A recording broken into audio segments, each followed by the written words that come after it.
جی بسم اللہ الرحمن الرحیم۔ محترم ہاشم صاحب، علی افضل صاحب اور میرے دیگر احباب ہیں، طالب علم ہیں، سب کو خوش آمدید بھی کہتا ہوں۔ اور خاص بات جو آج جس کے لیے ہم اکٹھے ہوئے ہیں، ایک کتاب کا ریویو ہے۔ یہ ہمارا سلسلہ ہے، یہاں کالج میں ہم نے شروع کیا ہے۔ جو پڑھنے والے لوگ ہیں، پڑھنے سے دلچسپی رکھنے والے لوگ ہیں، ان کے لیے ہم نے یہ سلسلہ شروع کیا ہے۔ اور مجھے خوشی ہو رہی ہے کہ بہت سے طلباء جو ہیں وہ بھی آئے ہیں، ہمارے کولیگز بھی ہیں، اور انشاءاللہ ہم وقت کے ساتھ ساتھ اس کو مزید بہتر بنائیں گے۔ علی افضل صاحب نے آپ کے سامنے ناول اور ناول کی جو مختلف حیثیتیں اور جہتیں تھیں وہ آپ کے سامنے رکھی ہیں۔ میں تھوڑی سی گفتگو کروں گا اس ناول پہ۔ ماں کا ناول ہے، میکسم گورکی کا لکھا ہوا ہے۔ یہ میرے ہاتھ میں ہے، خستہ حالت میں ہے، لیکن یہ مجھے فخر ہے کہ یہ آج بھی میرے پاس ہے، اور یہ آج سے میں نے تقریباً کوئی 27 سال پہلے لیا تھا ناول۔ یہ 27 سال کی میری رفاقت ہے اس ناول کے ساتھ۔ جلد اس کی اکھڑ گئی ہے، بڑی دیر بعد اس کو میں نے دوبارہ پڑھا، اور مجھ کو آج بھی یہ ویسے ہی لگا جب میں نے ٹین ایج میں فرسٹ ایئر میں اس کو پڑھا تھا۔ تو یہ ایک نظریاتی ناول ہے۔ اس ناول یہ کوئی تاریخی ناول اس کو کہہ لیں، اس کو جو بھی کہہ لیں، ظاہرہ تاریخ کا ایک واقعہ ہے، لیکن میکسم گورکی کا یہ کمال ہے کہ اس نے ناول کی صنف میں ایک نیا جو سلسلہ تھا، ایک نئی جہت، بلکہ ایک نئی صنف کا اضافہ کیا، جس کو ہم کہتے ہیں سوشلسٹ ریئلزم۔ یہ سوشلزم کی حقیقت پسندی کا جو تصور تھا وہ میکسم گورکی نے دیا۔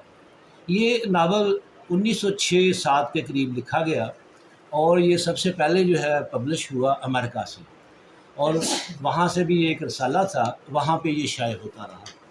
اس کے بعد جب یہ چھپا، اس کی مقبولیت کا اندازہ آپ اس بات سے لگا سکتے ہیں کہ دنیا میں جو بہت کم کتابیں ایسی ہیں جو اتنی چھپی ہوں اور پھر اتنی پڑھی گئی ہوں۔ یہ ایک مقصدی ناول ہے، اس کا مقصد ہے، اور اس کا مقصد ہے انقلاب۔ 1905-6 میں رشیا میں جو پرولتاریہ طبقہ تھا، مزدور طبقہ تھا، اس نے کوشش کی انقلاب کے لیے، لیکن وہ ناکام ہوا، اور وہاں اس انقلاب میں حصہ لینے والے ایک ماں کو اور ایک بیٹے کو سائبیریا کی سزا ہوئی۔ یہ اسی واقعے پہ انہوں نے اس کو فوکس کیا اور اس کو ایک ناول کی شکل دی۔ اسی ماں کو انہوں نے یہاں پہ مین کریکٹر کے طور پہ پیش کیا ہے، اور یہ 1907 میں لکھا گیا ہے۔ آج اگر آپ اندازہ لگائیں تو اس کو تقریباً 1.25 صدی ہو گئی ہے۔ 1 صدی اور تقریباً کچھ، آج 23 ہے تو تقریباً کچھ 17 سال، 15، 16، 17 سال ہو گئے ہیں۔ آج بھی یہ ویسے ہی مقبول ہے۔ دنیا کی کوئی زبان نہیں ہے جس میں اس کا ترجمہ نہ ہوا ہو، اور یہ سوشلسٹ لٹریچر کا ایک سنگ میل ہے۔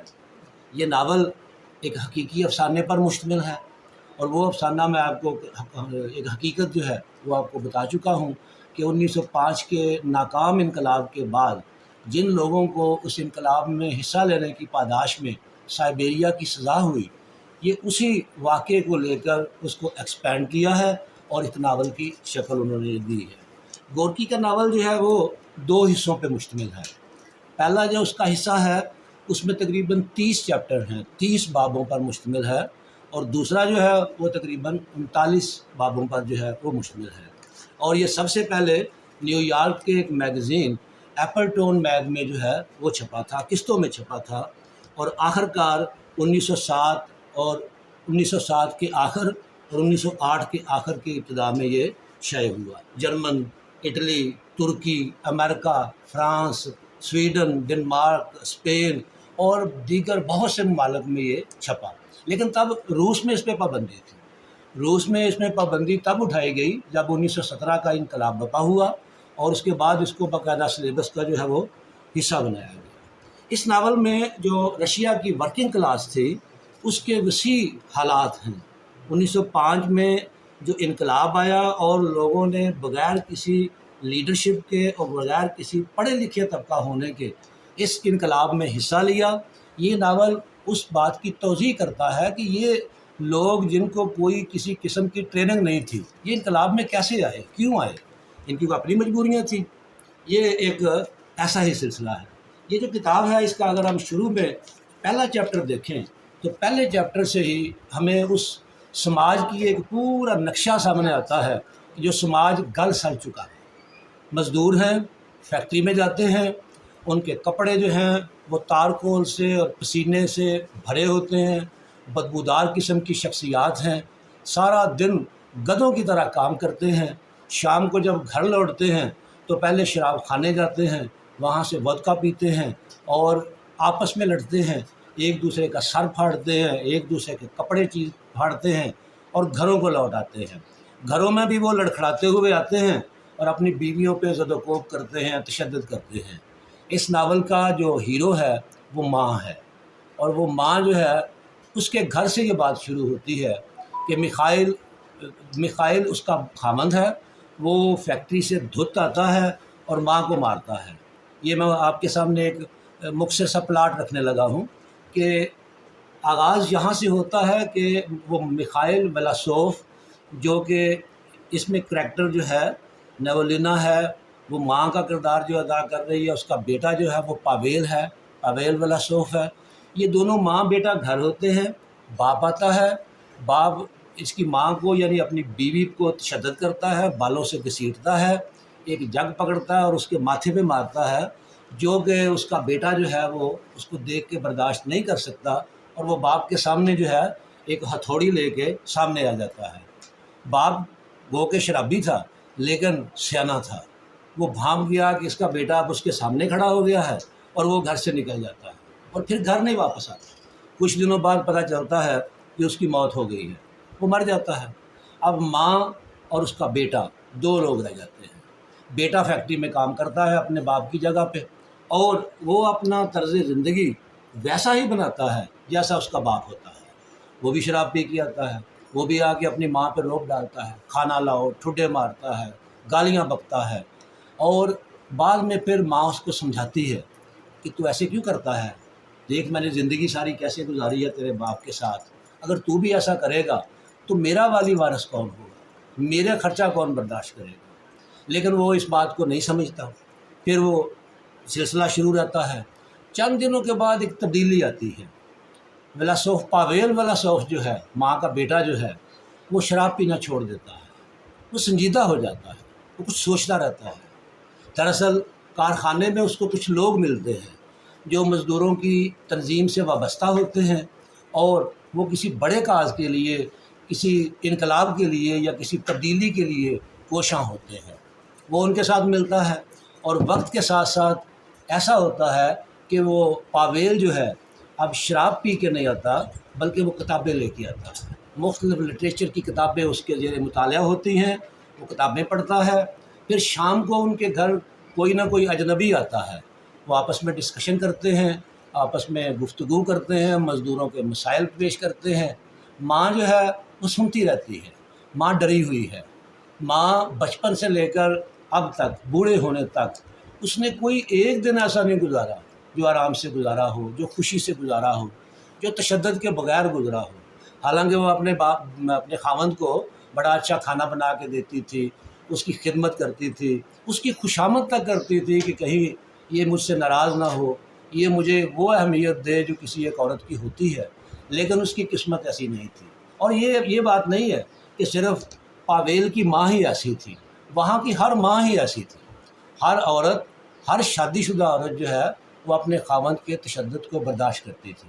لیکن پاویل کے اندر یہ تبدیلی ہوئی، لوگ اس کے گھر آنے لگے، وہاں میٹنگز ہوتی تھیں، کتابیں پڑھی جاتی تھیں، فلسفے پہ باتیں ہوتی تھیں، مزدوروں کے حقوق پہ باتیں ہوتی تھیں۔ ماں کو یہ بہت اچھی لگتی تھی، ماں ان میں تھوڑا انوالو ہوتی تھی۔ لیکن ماں ایک جگہ پہ بہت زیادہ پریشان ہو جاتی تھی، جب یہ لوگ کبھی خدا کے بارے میں بات کرتے تھے، جب کبھی خدا کے تصور کے بارے میں بات کرتے تھے، پریشان ہو جاتی تھی۔ یہ لوگ تو الحاد کی طرف جا رہے ہیں، یہ تو خدا کو جو ہے وہ نہ ماننے کی باتیں کر رہے ہیں۔ تو وہ پھر ایک دن ان سے سوال کرتی ہے کہ یہ جو تم باتیں کرتے ہو یہ باتیں ٹھیک نہیں ہیں۔ اگر ہم خدا کو اس طرح کہیں گے تو پھر ہمارا سہارا کیا رہے گا؟ ہم غریبوں کا تو سہارا ہی خدا ہے۔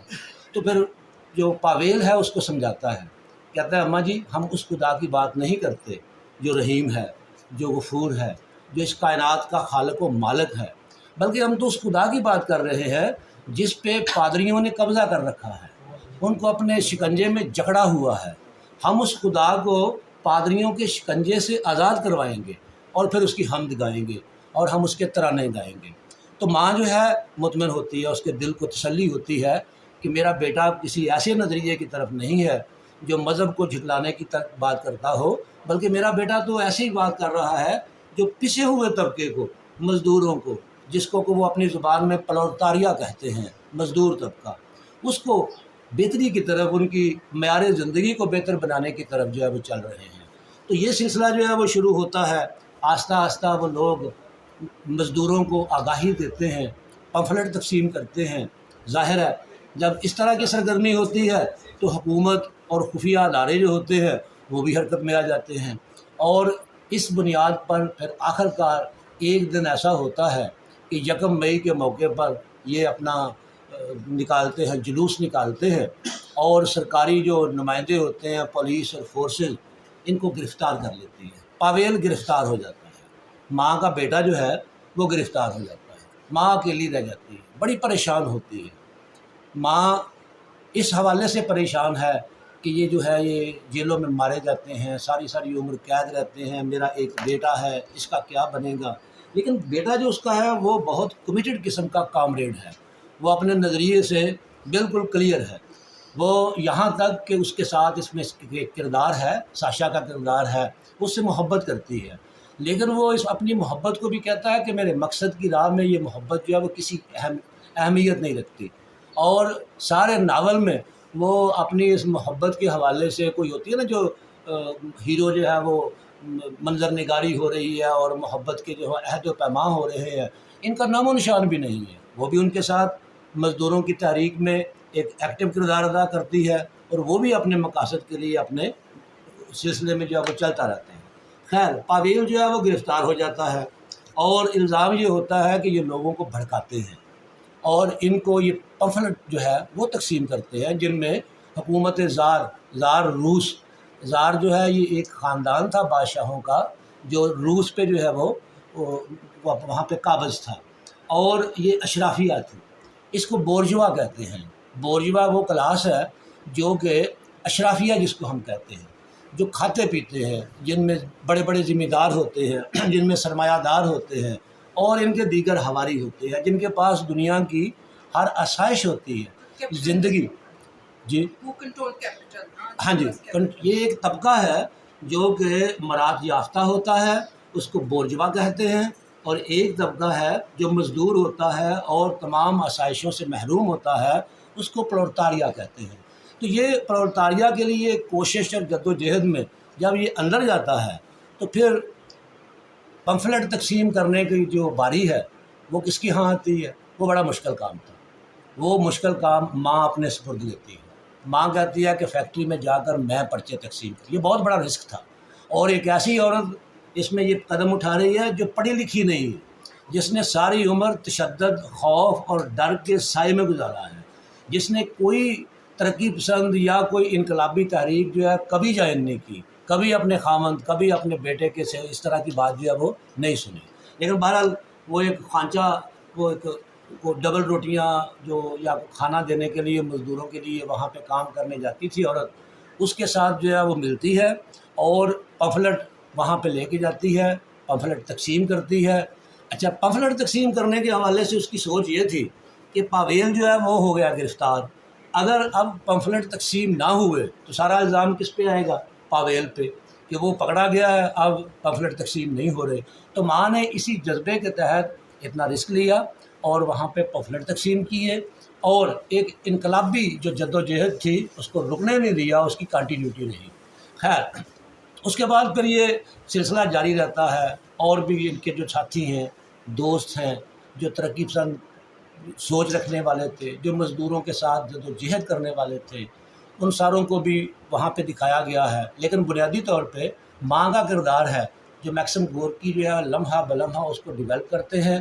ایک دن ایسا آتا ہے کہ ماں کے دل میں خواہش پیدا ہوتی ہے کہ کاش میں بھی پڑھ سکتی، اور خخول نخود کا اس کو کہتا ہے کہ آپ پڑھو، پڑھ کیوں نہیں سکتی؟ الف بے جیم تو آپ کو آتا ہے، تو اس لیے وہ اس کو دوبارہ سے پڑھنے پہ راضی کرتا ہے۔ ماں چونکہ بوڑھی ہے اور پڑھنے سے شرماتی ہے، گھبراتی ہے، لیکن وہ چھپ چھپ کے کتابوں کا مطالعہ کرتی ہے، اور اپنے آپ کو شعور کی اس سطح پہ لے جاتی ہے کہ جہاں پہ اس کے ذہن میں اگر کوئی غلط فہمیاں بھی تھیں تو وہ ختم ہو جاتی ہیں۔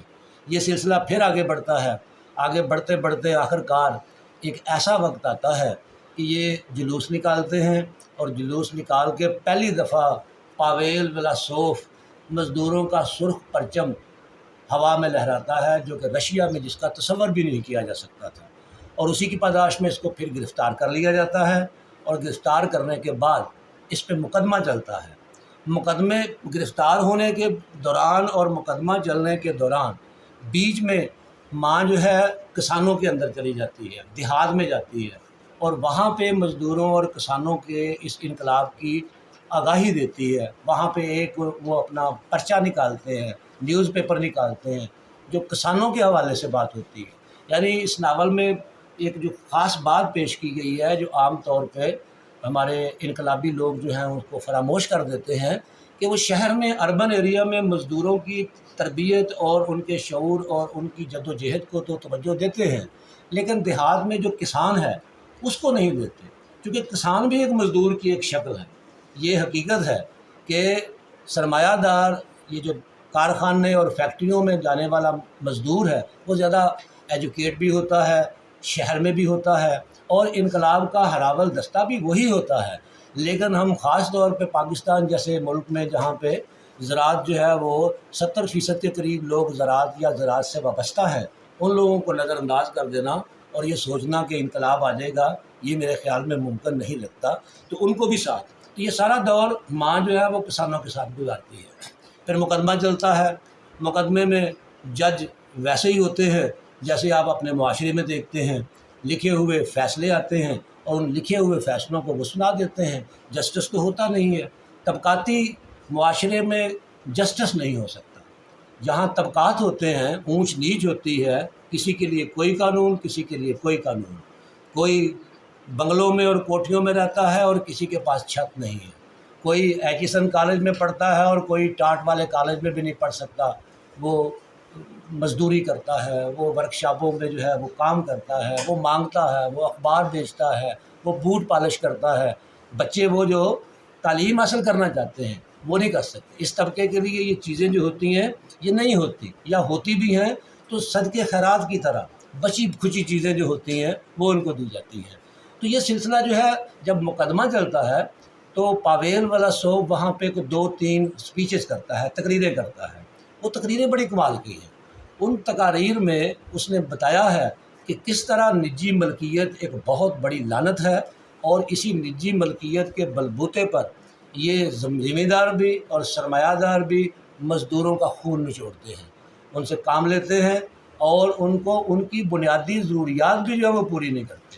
عیش و عشرت یا آسائشیں تو بڑی دور کی بات ہے۔ تو وہ اس میں یہ بیان کرتا ہے، وہ اس سے کہتے ہیں مفاہمت کا، وہ مفاہمت سے انکار کرتا ہے۔ وہ کہتا ہے کہ ہم ایک ہی طرح سے مفاہمت کر سکتے ہیں، اور وہ ہے پرولتاریہ طبقے کو ان کی جو حقوق ہیں وہ دیے جائیں، ان کی محنت کا جو استحصال ہوتا ہے وہ ختم کیا جائے، ایک کلاس لیس سوسائٹی جو ہے اس کی آغاز کیا جائے، ورنہ ہم مریں گے۔ اور ماں جو ہے وہ سنتی ہے، اپنے بیٹے پہ فخر کرتی ہے، اور آخر کار وہ ججز جو ہیں پاویل فلاسوف کو سائبیریا کی سزا دیتے ہیں کہ اس کو سائبیریا بھیج دیا جائے، اس کو سائبیریا بھیج دیتے ہیں۔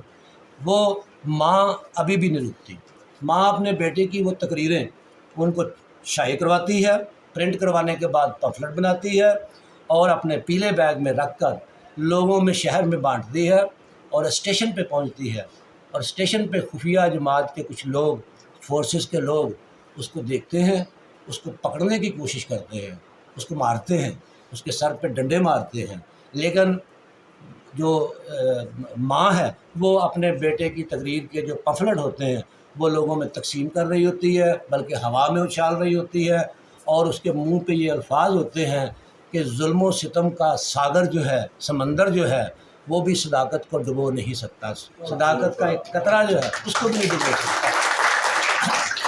یہ ایک چھوٹی سی کہانی جو میں نے آپ کے سامنے، اس کا پلیٹ جو سمجھیے کہ ایک پلاٹ تھا وہ آپ کے سامنے رکھا، کہ یہ ایک جد و جہد ہے، یہ ایک بہت خوبصورت جد و جہد ہے، اور یہ حقیقی جد و جہد ہے۔ ہماری دنیا آج جس معاملات سے جن حالات سے گزر رہی ہے، سرمایہ دارانہ نظام اپنے عروج پر ہے، اور اتنی سائنس کی ترقی کے باوجود، اتنے وسائل ہونے کے باوجود آج بھی 40 سے 50% لوگ دنیا میں غربت کی لائن سے نیچے زندگی گزار رہے ہیں۔ اور یہ صرف اور صرف سرمایہ دارانہ نظام کی مہربانی ہے کہ آج بھی کروڑوں لوگ، اربوں بچے سکول سے باہر ہیں، پڑھے لکھے نوجوان بے روزگار پھرتے ہیں، اور مختلف قسم کے ناجائز کام کرنے کے لیے جو ہے وہ تیار ہیں۔ بھائی بھائی کے ساتھ لڑائی، ملکیت کی وجہ سے، زمینوں کی بانٹ کے لیے، پیسوں کے لیے، اپنے بچوں کو پڑھانے کے لیے، اپنے بچوں کے مستقبل کے لیے ناجائز ذرائع، یہ رشوت، یہ اور اس طرح کی چیزیں، یہ بنیادی طور پہ سرمایہ دارانہ نظام کی یہ خباستیں ہیں جو آج ہم جس کو اپنا مقدر سمجھ کے بیٹھے ہوئے ہیں۔ میکسم گورکی کہتا ہے کہ اگر ایک ان پڑھ، خوف میں گھری ہوئی، دبی ہوئی ماں انقلاب میں حصہ لے سکتی ہے تو ہم جیسے لوگ جو ہیں یہ کیوں نہیں لے سکتے جو پڑھے لکھے لوگ ہیں۔ تو یہ جو ناول ہے، یہ میں نے آپ کو پہلے بھی عرض کیا کہ یہ 1905 میں جو انقلاب رشیا تھا، اس میں آنے والا جو انقلاب جو ناکام ہوا، اور ناکامی کے بعد جو لوگ ملے ان کو انہوں نے سزائیں دیں، سائبیریا بھیجا، اسی کو ایکسپینڈ کر کے انہوں نے پیش کیا ہے۔ یہ ایک فلسفہ ہے، یہ ناول نہیں ہے، یہ مقصدی ناول ہے۔ ہاں، آپ کہہ سکتے ہیں کہ یہ ایک پراپوگنڈا ہے، تو ظاہر ہے نظریات جو بھی ہوں، نظریات پہ چلنے والے نظریاتی لوگ اپنے نظریات کو پراپوگیٹ تو کرتے ہیں، اگر پراپوگیٹ نہیں کریں تو وہ پھیلے گا کیسے؟ اس میں بہت سے کردار ہیں۔ یہ فیمنزم کی نمائندگی بھی کرتا ہے، کیونکہ یہ عورت کی کہانی ہے۔ اس ناول سے پہلے کوئی ایسا ناول نہیں لکھا گیا جس میں عورت نے مزدور طبقے کی اتنی خوبصورت نمائندگی کی ہو کہ وہ ایک ان پڑھ ہونے کے باوجود اس تحریک میں شامل ہوئی ہو اور انقلاب کو کامیاب کرنے میں کامیاب ہوئی ہو۔ 1917 میں یہ جو انقلاب آیا رشیا میں، اس کے پیچھے کیا نظریاتی وحدت تھی، کیا نظریاتی سوچ تھی، وہ اس ناول سے ہم کو ظاہر ہوتی ہے۔ ولادیمیر لینن جن کی کوششوں سے رشیا میں 1917 میں انقلاب آیا، وہ جو لیڈ کر رہے تھے، انہوں نے اس ناول کی تعریف کی ہے، بلکہ اس کو انقلاب روس کا سنگ میل اور ایک بہت اہم جز جو ہے وہ قرار دیا ہے، اور بتایا ہے کہ کس طرح ہمارے معاشرے میں ایک عام آدمی، وہ عورت ہو یا مرد، کس طرح انقلاب کے حوالے سے اپنا حصہ ڈال سکتا ہے۔ یہ اس کی ایک سادہ سی آپ کے سامنے میں نے کوشش کی ہے کہ تبصرہ پیش کروں۔ پڑھنے میں اگر آپ اس کو پڑھیں گے تو پھر اس میں آپ کو اور بہت سی پرتیں نظر آئیں گی، آپ کو مختلف قسم کی تقریریں نظر آئیں گی، عکاسی نظر آئے گی اس معاشرے کی۔ اس میں 5-6 عورتوں کے کردار ہیں، وہ عورتیں جو کھاتی پیتے خاندانوں سے تعلق رکھتی ہیں، لیکن اس کو چھوڑ کر اپنے نظریات کو اور مزدوروں کے ساتھ مل کر وہ جدوجہد کرتی ہیں۔ اسی طرح ماں کا کردار ہے، اسی طرح پاویل جو ہے وہ ہیرو ہے، لیکن پاویل ہیرو کم رہ جاتا ہے جب ہم ماں کا کردار دیکھتے ہیں۔ ماں کا کردار اس ناول کا موضوع بھی ہے، ماں کا کردار اس ناول کا ہیرو بھی ہے۔ تو ہم اس ناول کو، میں آپ کے لیے یہ سفارش کرتا ہوں کہ خاص طور پہ بچے بھی پڑھیں۔ آج سے 1.25 صدی پہلے لکھے جانے والا یہ ناول آج بھی ویسے ہی تازہ ہے، وہی زخم ہمیں لگے ہوئے ہیں۔ آپ اس ناول کو پڑھتے ہوئے محسوس کریں گے کہ یہ ہمارے معاشرے کی کہانی ہے۔ ہمارے معاشرے میں مزدور کی یہی حالت ہے، عام لوگوں کی یہی حالت ہے، اور بورژوا کلاس جو ہے وہ جو کچھ ان کی عادات ہیں اور جو کچھ وہ کرتے ہیں، سیم آج پاکستان میں بھی یہی ہے۔ ہمارا اتنے پرانے ناول کو، اور خاص طور پہ یہ سوشلسٹ نظریات کے حامل اس ناول کو آج تبصرے کے لیے رکھنا، ہمارا مقصد یہی تھا کہ نوجوان اس نظریے کو دیکھیں، اس ناول کو پڑھیں اور اس پہ تنقید بھی کریں، اس سے کچھ سیکھیں بھی۔ اگر آپ سمجھتے ہیں کہ اس سے اپنے سماج میں تبدیلی لائی جا سکتی ہے تو اس کے لیے کوشش کریں، کیونکہ اگر ہم ایسے ہی بیٹھے رہیں گے اور مہنگائی کو دیکھ دیکھ کے کڑتے رہیں گے، زیادتیوں کو دیکھ دیکھ کے چپ رہیں گے، تو ہمارا معاشرہ تبدیل ہونے والا نہیں ہے۔ ہر شخص کو ماں کی طرح یہاں پہ کردار ادا کرنا ہے، اگر نہیں کریں گے تو آنے والی نسلیں جو ہیں وہ ہمیں معاف نہیں کریں گی۔ شکریہ جناب، تھینک یو۔